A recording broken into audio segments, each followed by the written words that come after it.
Rusty Quill presents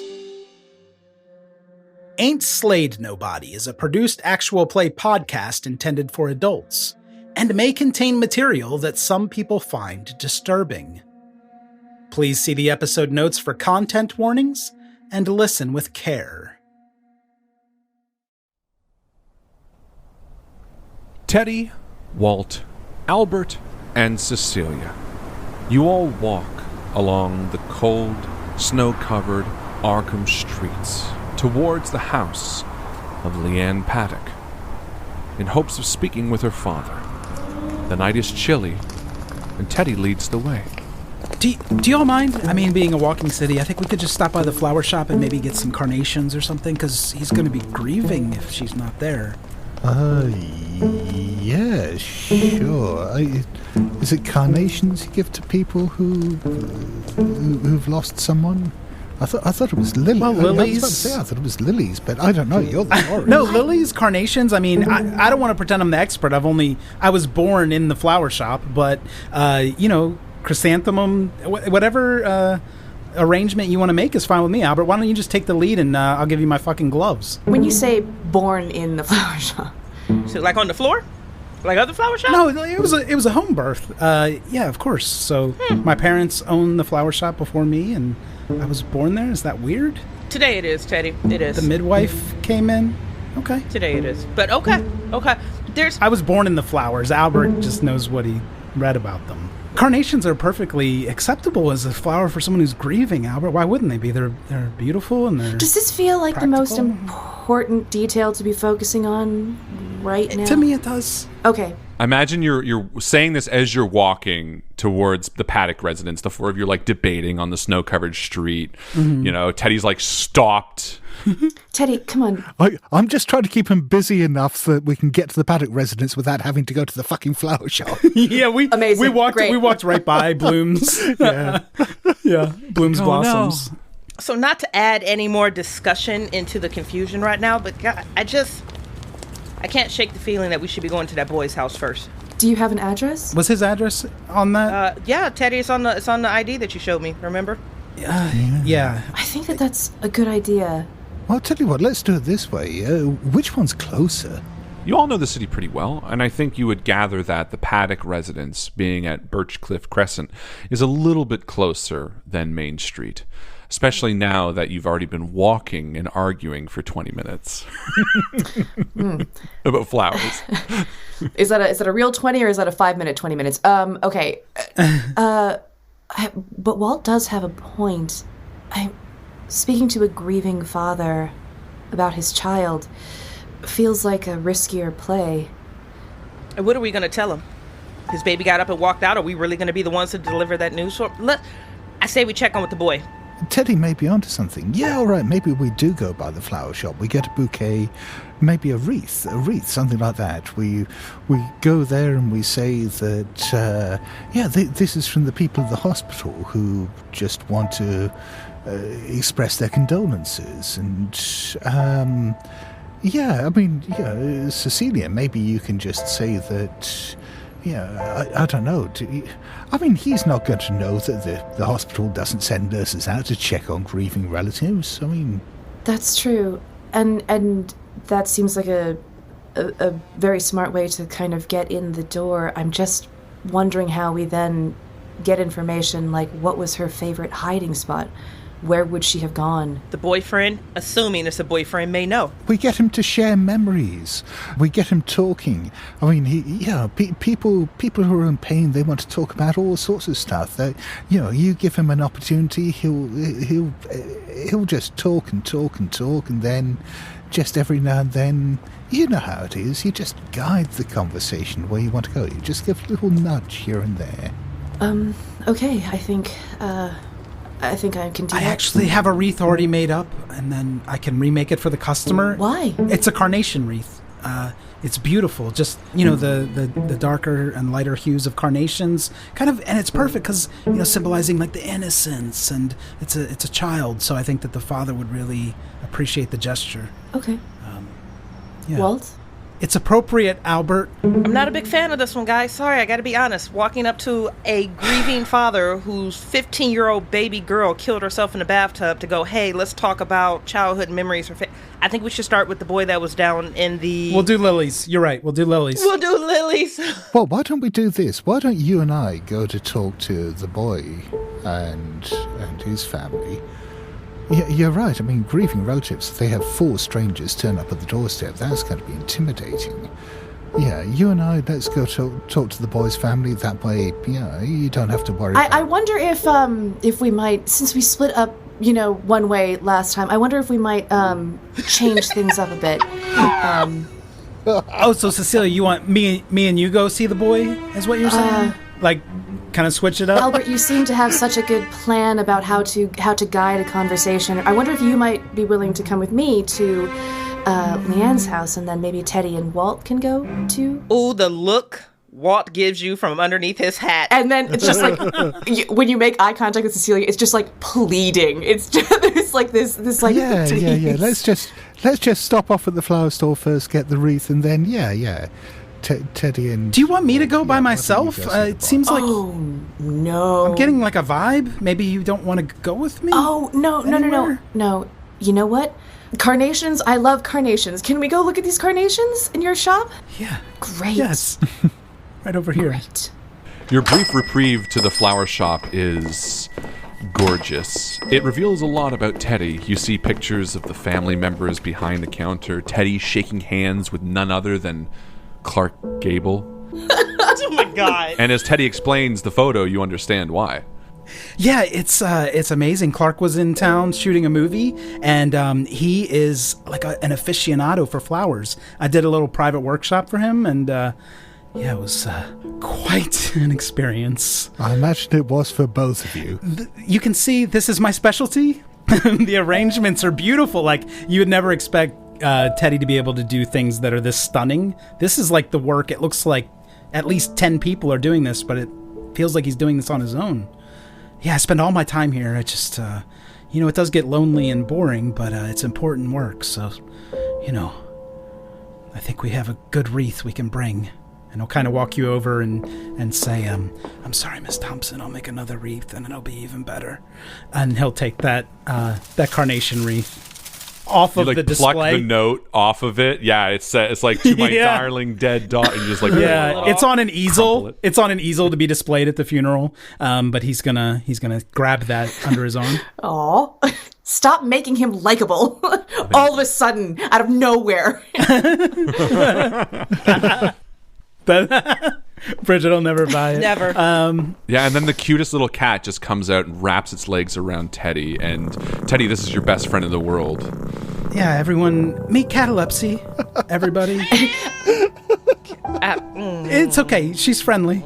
Cecilia pulls Walt off a little bit. I'm sorry. I can't with him. I don't think you're sorry at all, Cecilia. I think this was pretty intentional. Why couldn't you choose Albert? They thought she was stillborn in the litter, but then she kind of sprung to life, and we just thought Catalepsy was the perfect name. You owe me for this one, Cecilia. I don't even know you, but I am calling in a debt for this one. I owe you everything. You just ask for anything, and it's yours. Oh my... Teddy, come on.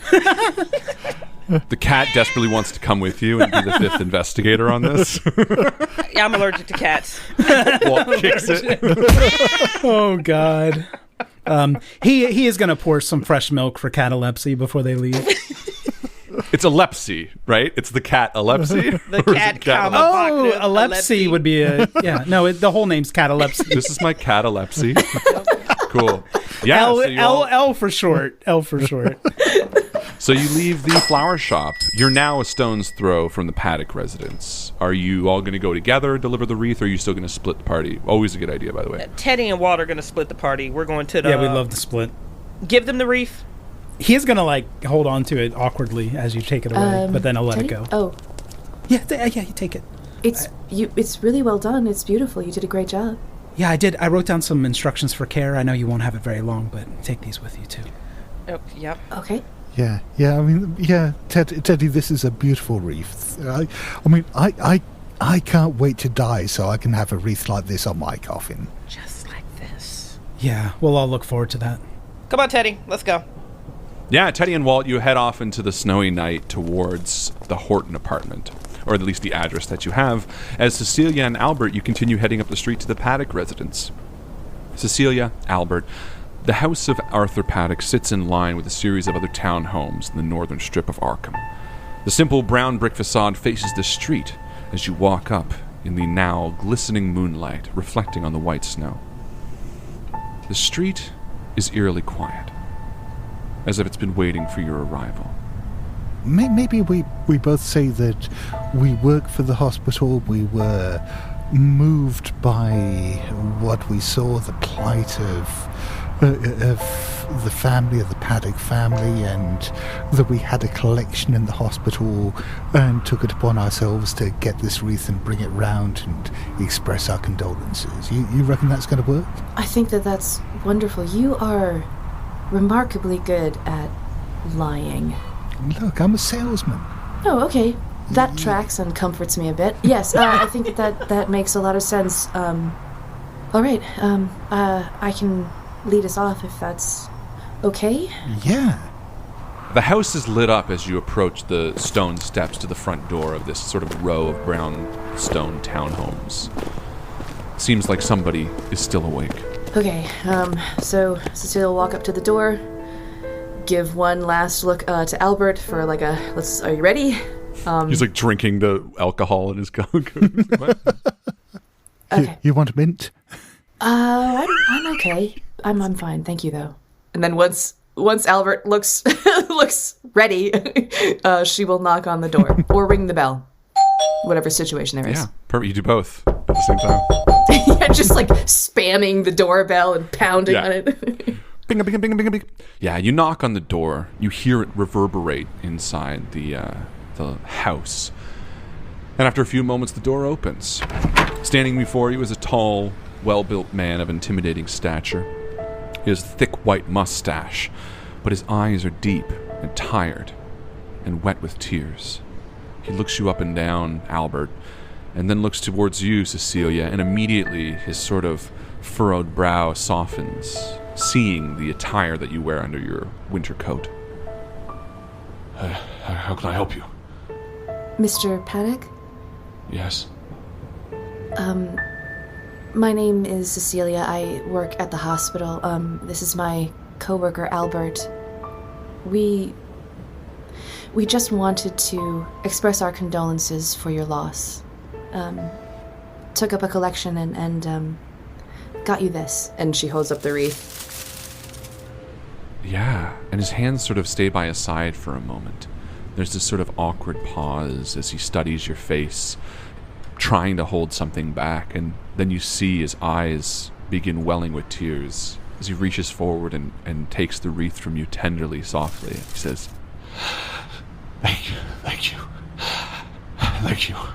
And he steps back into the room, leaving the door open, and places the wreath on a table in the front, and he says, If you'd like to come in, I can make you a cup of coffee or something. That would be lovely. If we wouldn't be intruding. No, I could use the company. And he shuts the door behind you. Meanwhile, Teddy and Walt, you arrive at your destination quite a bit more south from where you were. You see it. Ackerman's Books. It sits off the main street of Arkham, tucked neatly between an antique store and a vacant bar called the Griffin. And as you exit, you see the dim yellow light shining between the tall stacks of books through the front window. This is the address, and yet this is not an apartment. Maybe this kid was born in the bookstore? Kind of the way I was born in the flower shop? It's the only explanation, honestly. Only explanation. That's fucking amazing. Okay, well, let's head in then. Are they still open? Does it look like it's open? Okay. Yeah, it does. Hey, before we head in, can you hand me the wallet, please?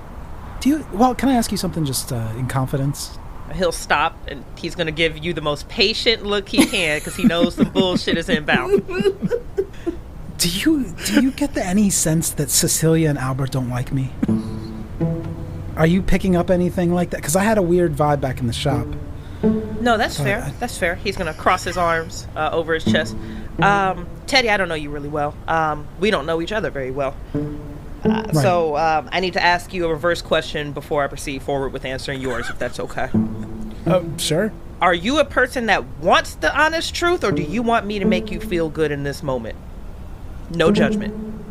Okay. Well, I think you answered my question. Okay.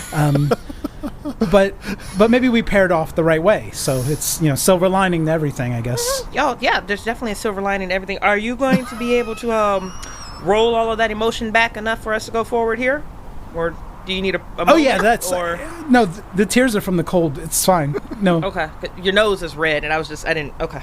No, when it gets really cold outside and I've been drinking, I just tear up sometimes. It's not like emotion. Okay. Okay. Hey, Teddy, for what it's worth, you've done great work. Thank you. Yeah, work is my life, I guess. I was homeschooled, too, because, the flowers had to get pruned. You know what? When I go back home, I should take you on a circuit of Harlem. I bet I could show you a good time. Oh, I've never been. That sounds fantastic. Yeah. Okay. You ready? Yeah. No, you made me feel better, Walt, about everything, I think. So let's go in. And do we need to lie to these people, or can we just be straight with them? It depends. That's why I want the wallet. I figure if push come to shove, we can always do the, hey, we're returning a wallet. Okay. Yeah. I know a little about architecture, too, so if we need to kind of come up with a story, we can maybe act like we're from a magazine. I don't know. Well, let's just play it by ear. How about we just don't overthink it? We just don't overthink it. Okay. Yeah. Let's head right on in.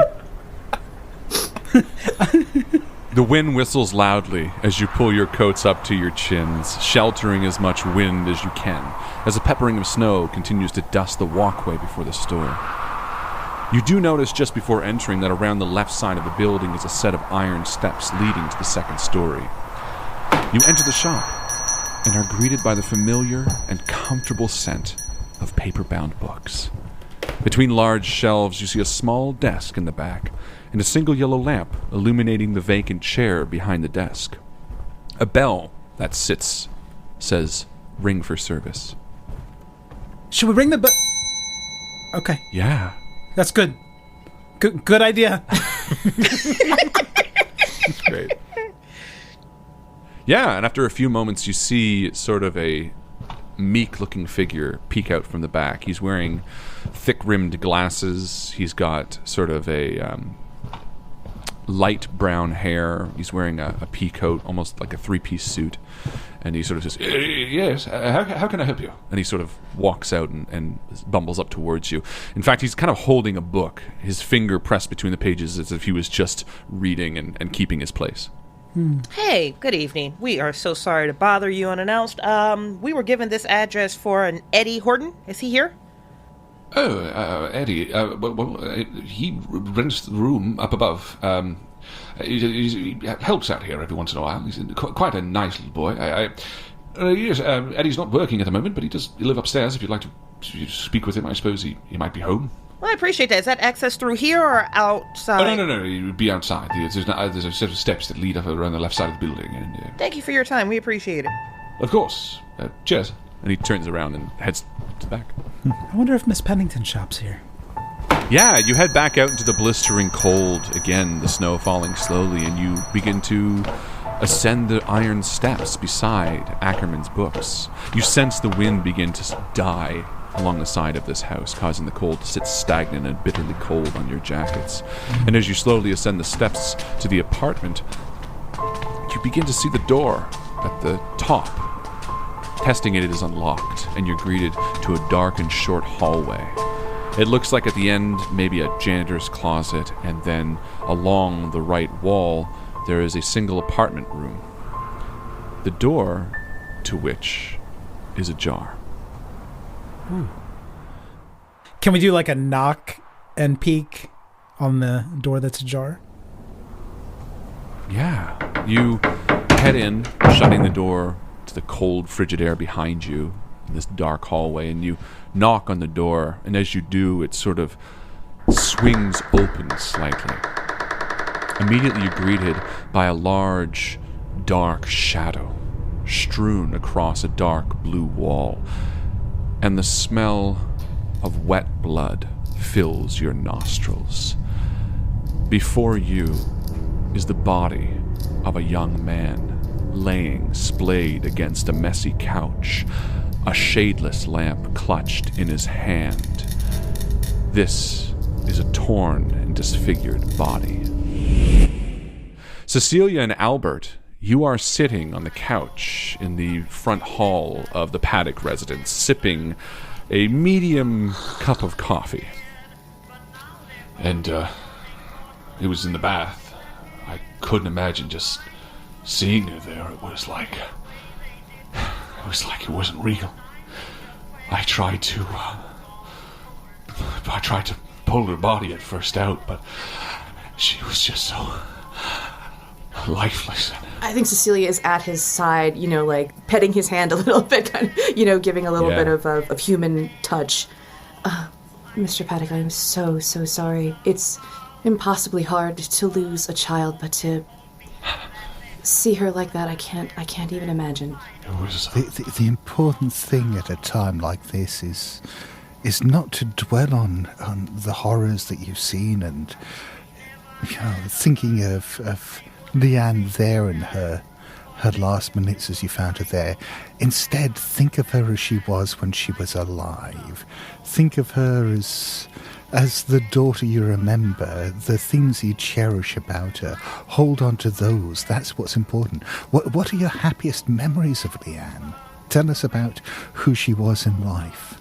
You're very right, but I think it's still a little too fresh. But thank you, Mr. Bruckner. I understand.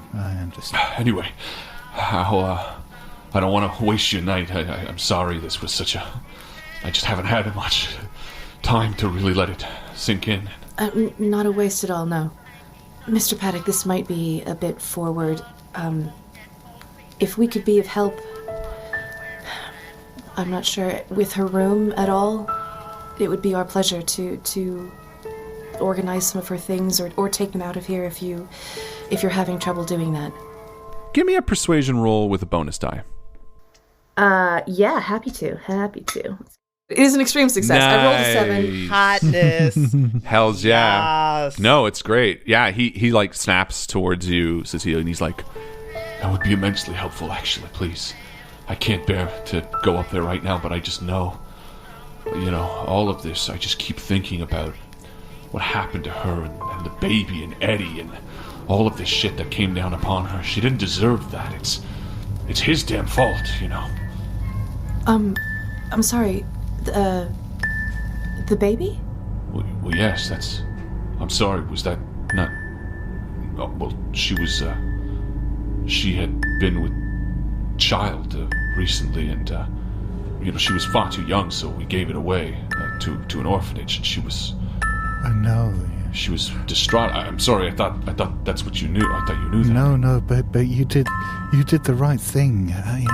Of course, she's too young to ruin her life, Yeah, yes, of course. This boyfriend of hers, this Eddie, who thought that they could be something. I mean, are you kidding me? This little pissant coming here, pretending that, sorry, I don't want to get riled up. No, I understand.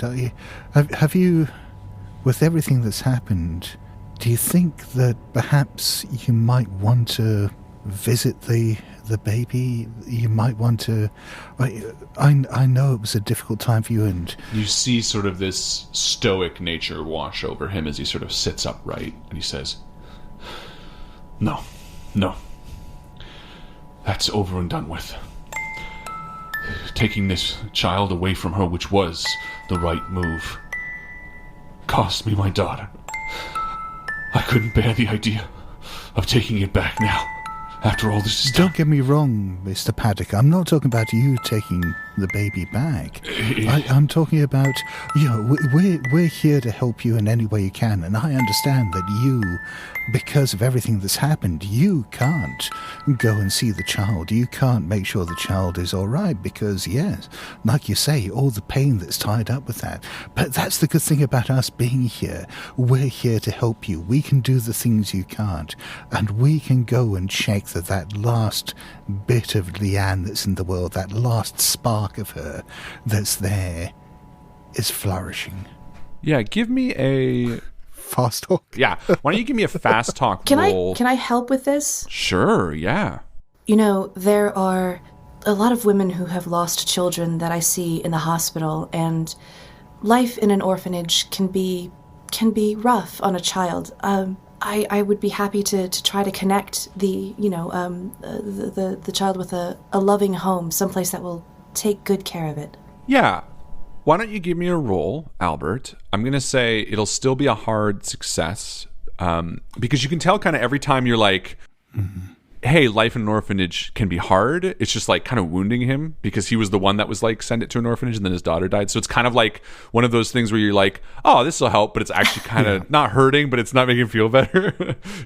So yeah, why don't you give me a roll, Albert?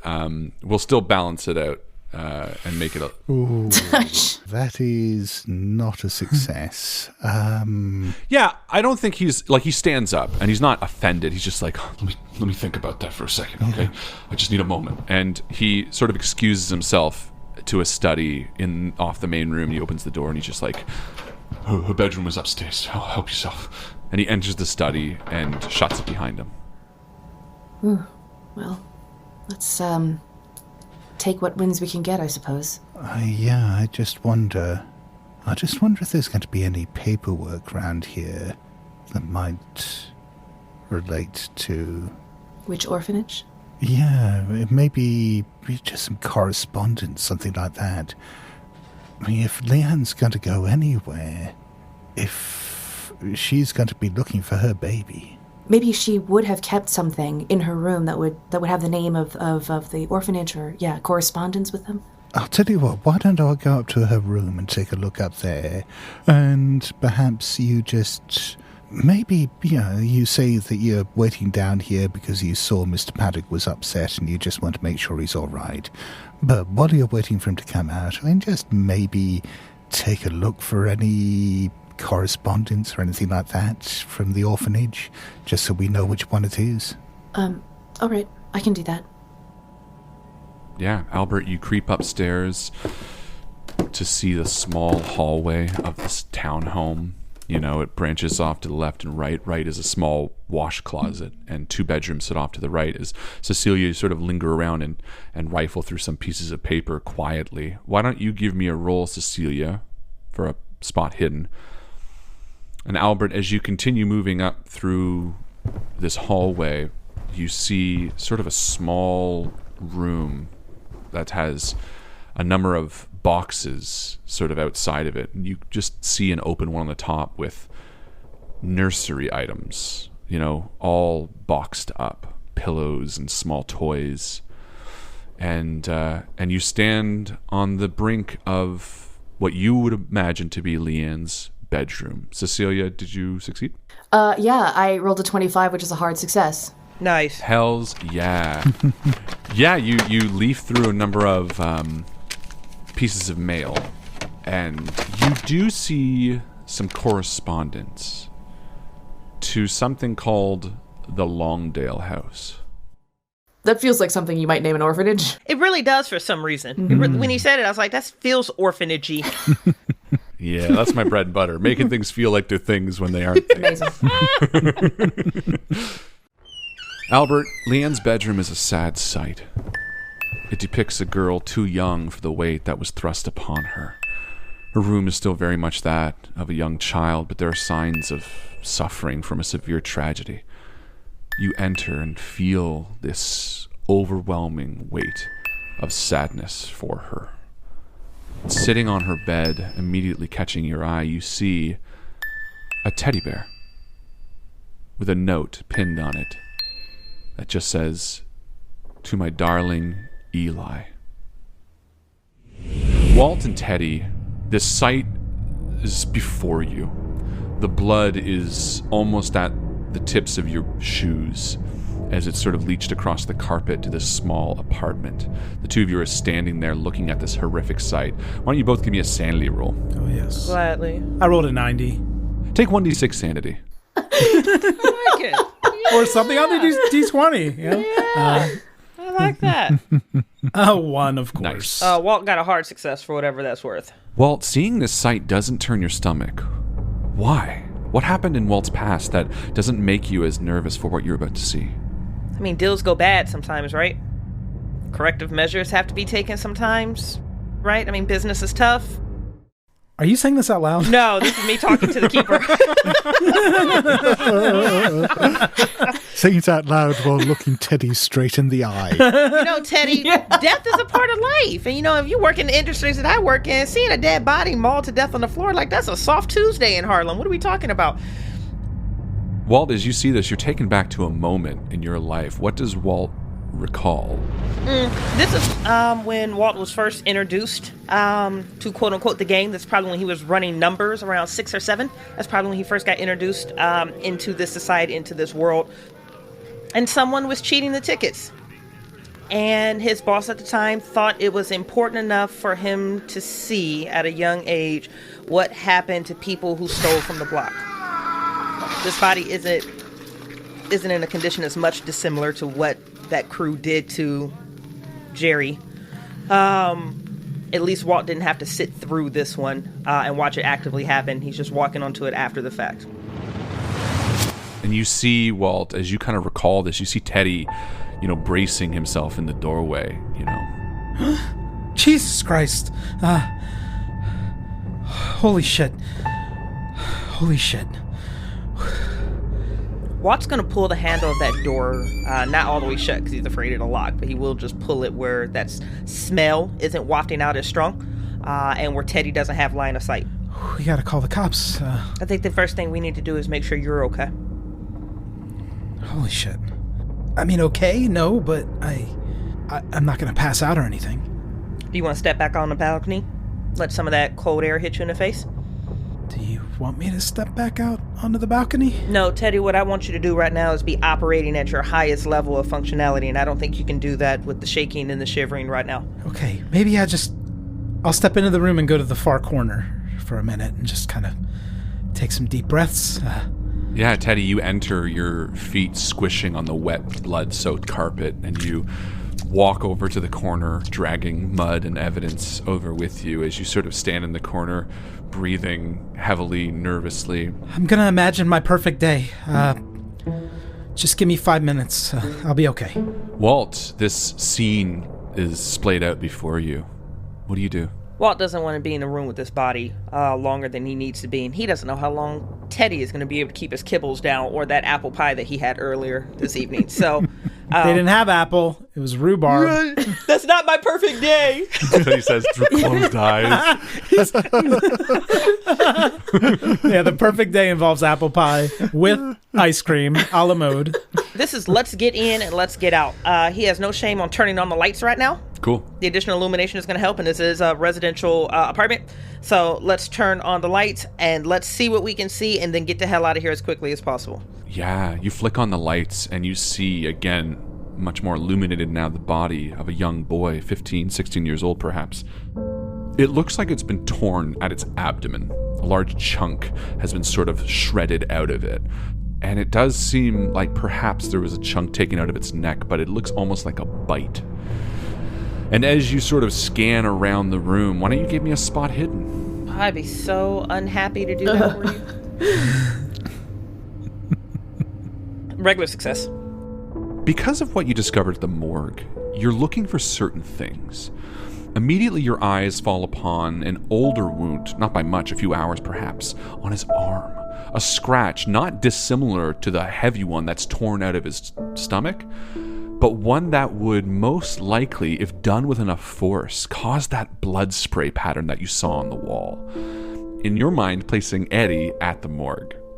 Walt, as you're sort of studying this information and looking, there's sort of a cacophony of blood and gore that's starting to make you feel a little overwhelmed, not nauseated, but like you could use Teddy. Teddy, you feel Walt needing you, but you are eyes closed, dreaming of your perfect day. What are you dreaming of? Teddy is walking away from Bloom's blossoms as it burns. And he has the cat cradled in his arms. And they're gonna go south to where it's warm and leave this life behind. Wow. He is fulfilling his parents' dying wish for him to take over the business, but it's just been shackling him to Arkham, and he's ready to get out. And Teddy, with that feeling washing over you. Your eyes squinted hard, your teeth gritted. It just envelops you with that sense of confidence and justification that you would feel in that moment. And when you snap out of it, you feel like a different man. Maybe we should burn the scene. Walt has like a handkerchief over his nose and his mouth. He's like kneeling on his tippy toes so his heels aren't in the blood, and he's looking at this wound, and all his just head turns very slowly. Teddy, there's a bookstore directly beneath this building.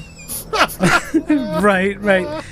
No, sorry. I was just daydreaming. Yeah, we shouldn't burn it down. No, why would we do that? Teddy, can you help me? Can you just help me do a sweep? Yeah. I'll handle the body if you don't want to deal with that, but let's see if we can find anything that ties Mr. Horton to Leanne Paddock. How about that? Can we get you hyper-focused on that? Let's do that. Okay. Did you know there are flowers that smell like rotting flesh? What flowers are those, Teddy? Amorphophallus titanium. Amorphophallus titanium. That's the corpse flower, right? Yeah, doesn't it remind you? It does. If I can keep him talking on this bullshit to get him searching, that is what Walt is going to do. Yeah. In fact, I'm going to give you advantage to spot hidden, Teddy, because you're like laser focused in like talking about flowers. Well, why don't you give me a medical roll? And Teddy, give me a spot hidden with bonus die. All right. I have a regular success on the first one, and we have upgraded to an extreme success. With Holy shit. The one. Yeah. Amazing. And Walt, your medical? Walt has no medical background whatsoever. That one's not even close. Yeah, fair enough. You're just like, I don't know what I'm doing here. It's a dead body that has been mauled at the stomach, the neck, and has a laceration on his arm. I can at least relay that to the good nurse. Yeah, and you can like take 20, right? Like while Teddy's doing his shit, you're just like staring at this body. And even if you can't necessarily comprehend or rather like utilize the information, you can still gather it. So you sort of just take in notes about this body as you're sitting there. Meanwhile, Teddy, you're scouring the room. You notice a number of things. You notice that there are bloody footprints that are not yours. In fact, they look like bare feet as they are walking out of this room, dragging some of that blood back into the hallway. Teddy, you come across a crumpled note on the desk, and as you pick it up, you notice that it's from Eddie. Yeah, my dearest Leanne, this must be the 10th letter I've written you. Your father will not allow me to see you, and I'm desperate to comfort you. He's told me about what happened with Eli, and in my anger I tried to hit him. He won't allow me to even know you're all right. I considered getting the police involved, but considering your age, I've been trying to find out where he would have taken Eli, maybe a family friend. Oh, Leanne, I wish I could hold you, feel your warmth again, tell you everything's going to be all right. I think he must have sent our boy away somewhere, and I think I know how to find out. Once or twice I caught a glimpse of him coveting something in his office drawer. I watched him from the front window in his office looking at a letter in tears. When I rang the bell, he nervously shut the drawer and locked it. I'm going to try to see you tonight, and I'll force myself into his office if I need to. He's my boy too, and I need to see him. Eddie, you think that Albert and Cecilia are in danger? Meanwhile, Cecilia, you are rooting around in these drawers, and you hear sort of a bump from the office next door. I'll get my hands off whatever it was I was, And seconds later, the door opens, and he sort of walks out red-eyed. Oh, I thought you were going to look at Leanne's room. Yes, I'm so sorry. I was looking for the restroom. I didn't want to bother you. No worries, it's upstairs. Oh, silly me. Are you all right? I know that that's a ridiculous question to ask. I have a lot of regret. It's difficult. Where I'm at right now, wondering if what I did was the right thing. And he walks to the kitchen, which is sort of like the living room is where you entered. You sort of got to sit right down from the front door. And to the immediate right of the front door is this office that he's just come out of. Along that same wall, maybe 5-10 feet down, is the doorway leading into the kitchen. And he pushes past you kindly and says, I'm going to make another cup of tea. Would you like one? Oh, yes, that would be lovely. And he enters the kitchen out of sort of sight and enough of earshot that you can still hear him as you stand in the living room. I think I want to semi-follow him into the kitchen. I'm going to stand in the doorway, though. I'm not going to actually enter it. Yeah. And I'm going to hope that Albert will come downstairs, and I'm just going to keep Mr. Paddock engaged in conversation as much as I can. If there's, like, pretty china in the kitchen somewhere, you know, just, like, anything. Amazing. Yeah, perfect. So you begin talking to Arthur Paddock. Meanwhile, Albert, you are holding this teddy bear, this gift meant for her child, a child which she never got to hold.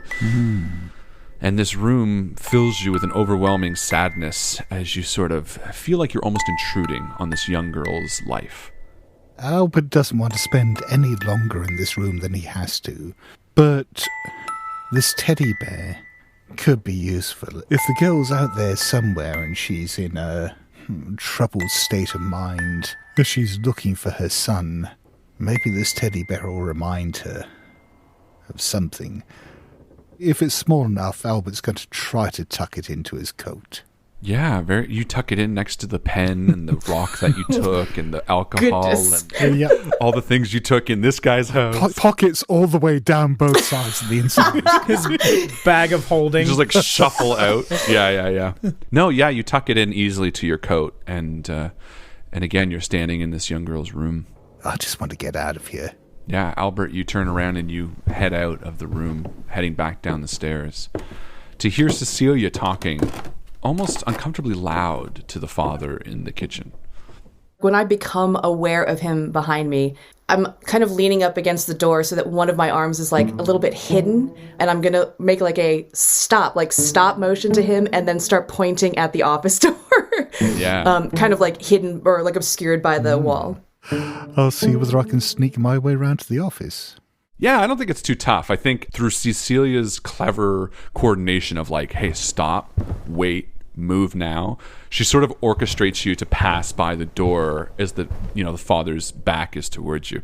I want to give you inspiration for that, Cecilia. I really like that. That was really fun. Didn't realize Cthulhu had I don't know inspiration. How that works in this game. What do they call it? A bonus die? Oh, yeah, bonus I want to die. give you a bonus die to use whenever you want. Zang. Don't be too kind, because we run games for the same people, and they don't want to set a precedent of kindness here. It's got to be totally negative all the time.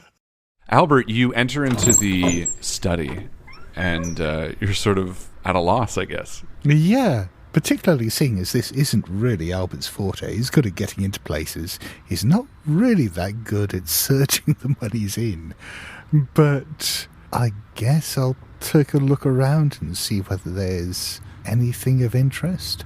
You poke around pretty quickly and quietly. You see a writing desk with a number of books. There's a small armchair in the corner that looks comfortable for reading and a light above it. The only thing that strikes you somewhat odd is that the desk drawer is locked. You give a little pull and it seems unable to be opened. Well, I'm sure we can fix that. Yeah, why don't you give me a lockpick roll? Come on, Albert. Cecilia, meanwhile, the father's kettle is kind of boiling, and he's like, all right, well, I'll fill up our cups. And he goes to, like, almost step towards you as to push past you to the living room. Yeah, as soon as he kind of moves anywhere towards the door, Cecilia will kind of, like, stand directly in front of him. We'll take both of his hands in hers and say, Mr. Paddock, you said that you should stop beating yourself up, and I think that that's true.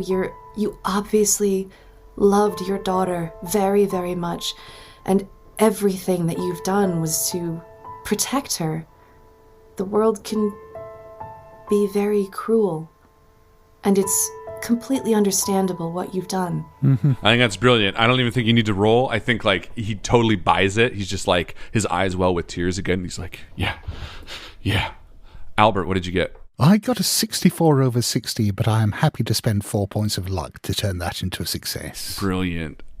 Absolutely. And with a click, the drawer springs open. You are greeted with a number of odd trinkets, nothing that jumps out, but a letter that's opened on the top does seem to speak to you. It says the Longdale House on it. I shall take a look. You open the letter. Dear Mr. Paddock, this letter is being sent to assure you of Eli Paddock's safe arrival at our orphanage. We greatly appreciate the care and time you took in researching our home, and know that Eli will find friendship, love, and care within our humble walls. As is custom in rare cases such as yours, we urge you to remind your daughter that her child is being cared for and loved as if it were in her own arms. Wishing you and your family the best, God bless, Headmistress. And it does have the address as well. That's actually her name. Headmistress. Headmistress. Hedda mistress. Hedda mistress. I'm Hedam-istress. The address is given as Jessen. Do I know where that is in relation to Arcane? It's about an hour away. Well, I'm a travelling salesman, I have a car, and I've got above base and drive auto. I can get us there. Hold on, Jessen. Where the fuck is that? Just fictionalize it. Make up some It's bullshit. actually a suburb of Arkham. It's like next door. It's a walking city. Like, that connects didn't you to know? Jessica. It's a walking state. Massachusetts, a walking state. Cecilia, you hear Albert exit the office and sit in sort of the living room. I appreciate it so much, Nurse Hammond. It's my pleasure. I can't. This must be such a difficult time. Let me help you, and she'll like help out with like whatever teacups or whatever. Yeah, he like he's like, Thank you. heads into the other room and It's like, gosh, I could really use help around here. Oh, did you end up looking at in a room, Mr. Bruckner? Yeah, I did. We can take those boxes out if you want. There aren't that many of them. Maybe 2 trips. I'll bring the car around and... It's all right. We could maybe come back tomorrow. I mean, it's getting very late and we don't want to impose too much on you. Yeah, I'll bring the car around tomorrow to pick out the boxes and we can take them off to... Yeah, I'm sure the hospital has got some kind of charitable scheme whereby her belongings can go to those in need. Yeah, I appreciate that. I'm fairly tired, as you can imagine. he sort of walks to the front door and opens it and says, Look, I appreciate you both sincerely coming by and bringing that wreath. It means a lot to me, and I know it would mean a lot to my little girl. I'll just nod gravely. Thank you for your time, Mr. Paddock, and we will see you again. and he nods, and the two of you exit once again into the frigid night. Walt and Teddy. And Walt, as you've been sort of staring at this body, you notice something sticking out from behind it. Oh, God, he looks down at his papa's suit. He looks at this body. And he's getting ready to do, like, because he's on his tippy toes right now. He's getting ready to do the, like, let's roll this body over. And he goes, wait, nope, fuck that noise, because I still have to go back outside after this. So he is going to pull off the jacket, and then either go get a towel, a sheet, or something to help do some splash blockage. And then he's going to roll this body over. Teddy? Yeah. If you can look just right there. Do you see it? And Walt is rolling this body up and to the side. Yeah, and Teddy, from like behind the couch where you've come on the opposite side, you see as this body lilts forward what looks like a book tucked behind Eddie, between the couch and his body. I'm gonna slip on one of my gardening gloves that's tucked into my apron and pick up that book. You pick up this large leather-bound tome, which looks old. Mm-hmm. You sort of leaf through it, the pages, thick, all hand-pressed. The inks and letterings in it don't jump out to you in any sort of language you'd recognize. It's a weird book. Is there any English in there at all? Like notes in the margins? Why don't you give me an occult roll? Oh, here we go. I have a little bit of occult. Come on, Teddy. Okay, I have failed. However, I'm distracted. If I could just get into kind of a meditative state and push this roll, then I would like to do that. Sure. It's going to go well. Do it. Did I pass by 1 point? Come on. I did pass. I passed by 1 point. Amazing. Well, you see Teddy look at this book and then sort of look harder at this book, and you see it's about to teeter and like fall face down in the blood and completely ruin the page in question, but Teddy just manages to keep it.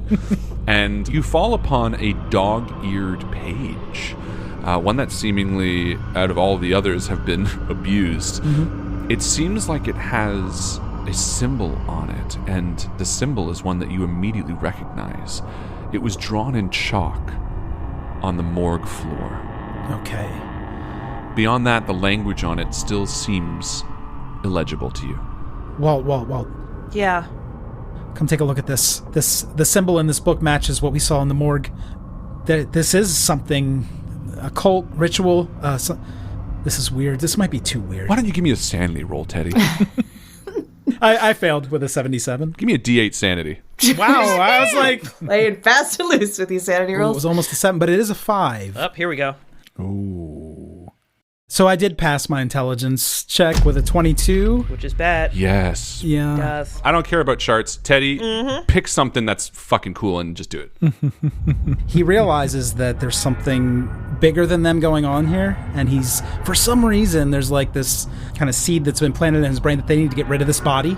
So what he's going to do is he's going to look at Walt and then start grabbing like sheets. He takes his apron off and he's trying to roll this body up. Yeah. So that they can carry it out. Maybe a little carpet or something. Nice. Yeah. Yeah. Teddy, you have this bout of madness and you begin frantically trying to move this body as Walt's like teetering over it. Yeah. Walt, come on. Get right in here. We got to get rid of this thing. Teddy, what are you doing? No, this is like a ancient curse. There's something bigger than us going on here. We have to. We'll carry it out. I'm not going to burn the apartment. We talked about that. We'll carry it out. We'll burn the body, and then we'll go to the Teddy, diner. we are not walking this body down that iron flight of steps into broad.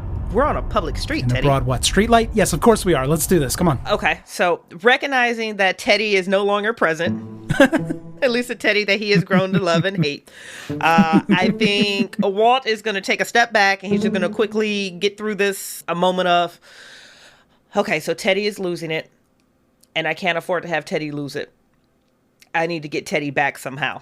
So here's some fun shit that I've never actually tried before, Cthulhu fans. I actually took high psychoanalysis for the barber who does like therapy talk in the chair. Nice. But I've never actually used psychoanalysis in a game to reduce sanity, stop a bout of madness, or anything like that. Yeah, Walt, you see that. Give me a roll. He is going to kneel. Teddy. Yeah, okay. Teddy. You can wear my gloves. Teddy. I need you to look at me, Teddy. Yeah, I'm looking. Hey, Teddy, what color are my eyes? Brown. What's your favorite flower? Ooh, that's such an interesting question. It really depends on the context. Okay. How about a context where everything feels like it's out of your control? Probably gardenia. Gardenia. Okay, that brings you what when you're feeling that things are out of your control? It's just kind of a calm. It brings you calm. Pacified, yeah. Pacified. What's beneath your feet right now, Teddy? Blood. And what's the last thing you ate? Pie, but it was rhubarb. They didn't have the apple pie. Because apple pie is your favorite, right? Oh, it's so good. Have you ever had an a la mode? I haven't. I haven't. And what's the name of your cat, Teddy? Catalepsy. Catalepsy likes apple pie a la mode too. And Teddy, what are you doing right now? And he's going to roll this psychoanalysis to see how he does. Yeah, give me a roll with a bonus, because I think you did really good. Yes! That is a hard success. Nice. Wow. Amazing, yeah. Teddy, Walt snaps you out of it. How? Really, talking about the flowers kind of started him coming out of the bout, but then the pie really grounded him, thinking that, you know what, we need to get back to the diner and see if the apple pie's ready. And if I take this body out and try to burn it, that's going to eat up like another hour. So why delay the pie? I mean, trying to, like, he's rational now. Like, we need to get that pie. Amazing. I think that's how psychoanalysis works in real life. Get that pie! Get the pie. Yeah. That's how it works now, damn it. Pie wins all. Walt is like the unsung pioneer of mindfulness. Pioneer? Nice. Great job. The pie whisperer. Yeah, Walt, you successfully snapped Teddy out of his little spiral. And Teddy, you look down at your now blood-soaked hands and like blood-soaked trousers, and you're like, "Oh God, sorry, Walt. I don't know what I was thinking. You know, this might be hard for you to believe, but sometimes I get carried away with whatever's going on, and I kind of lose my senses. But we should just leave the body here the way we found it. Yeah. Take the book, right? We'll take the book. We'll take the book. And hey, you don't need to apologize. Where's your apron? You still have that on? He's kind of half rolled up in it. Okay. The body, yeah. Teddy does feel like the kind of guy that has his name written on his underwear and his aprons, and you know what I mean? Monday, So, Tuesday. Teddy, this isn't me being insensitive, but you can't go back outside covered in blood. However, I might be able to stretch your apron into being a butcher apron if you can put it back on. Okay. Yeah. We can do that. You okay with that? Can you put that apron back on? I think so. Okay. And he'll kind of start to unroll. Yeah, it's like sticky and dripping, and it's just like, all over the place. You like unfurrow, like, and like a whole wall just goes of like blood. Spatters all over Walt. Dodge. Yeah, I dodged it. Yeah, so I'll put it back on and say, Butcher Bloom. Yeah. Butcher. Yeah. I actually have good knife skills too, maybe for another time. Don't you live at your flower shop? Yes. Let's go get a change of clothes and then go to the diner. Oh, okay, yeah, and we can maybe like bundle up some gardenias, and it's a good idea.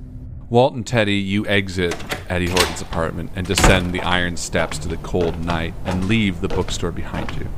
Return to the flower shop with a change of clothes and meet up with Cecilia and Albert at the same diner, the Blue Devil Cafe. It's now about 10:30 at night.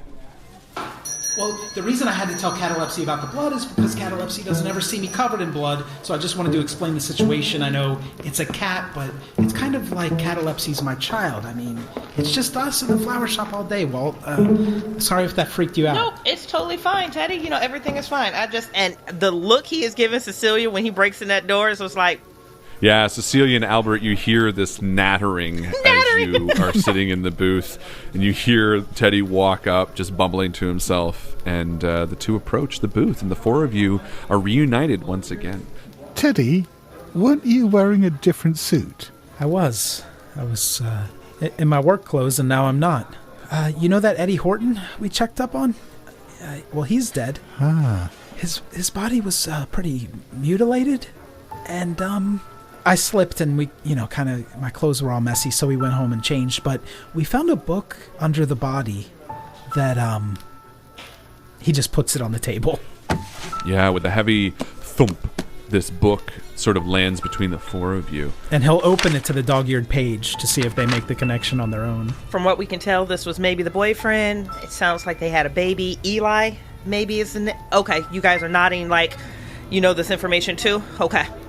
Yeah, Mr. Paddock told us about, Leanne and Eddie had a child. Mr. Paddock sent the child off to an orphanage, the Longdale House. We have an address for it. It sounds like that was the reason that Leanne took her own life. I don't know about you folks, but I reckon that Leanne seems to be, driven. I reckon if she's doing anything at the moment, she's going to go back for her son. We know where that son is. She knows where that son is. We've got one big advantage over her, which is we've got a car. I say we go there as soon as we finish our pie. Yes! He feels closer to Albert than ever. We don't have time for pie. I think we should leave immediately. Yeah. Oh, yeah. I mean, we got the last of the apple pie. This stuff just like great. shoveling apple pie into her mouth really fast. Is a good apple pie. It's amazing. This is the best apple pie I've ever had. Almost monstrously, Teddy looks over to Cecilia and goes, "Shut up, Cecilia!" when she suggests leaving the pie. Excuse me? I'm so sorry. I just wanted to place an order, just another slice. No, Teddy, I'm sorry. We got the last of the apple pie. Okay, it's okay. Walt knows that he's on the edge. The look he's giving Cecilia and Albert, like, don't try. Can y'all not try him right now? Y'all don't know what I just went through with this boy. Please don't try him no more. Do you mind if I finish your slice, Cecilia? You go right ahead.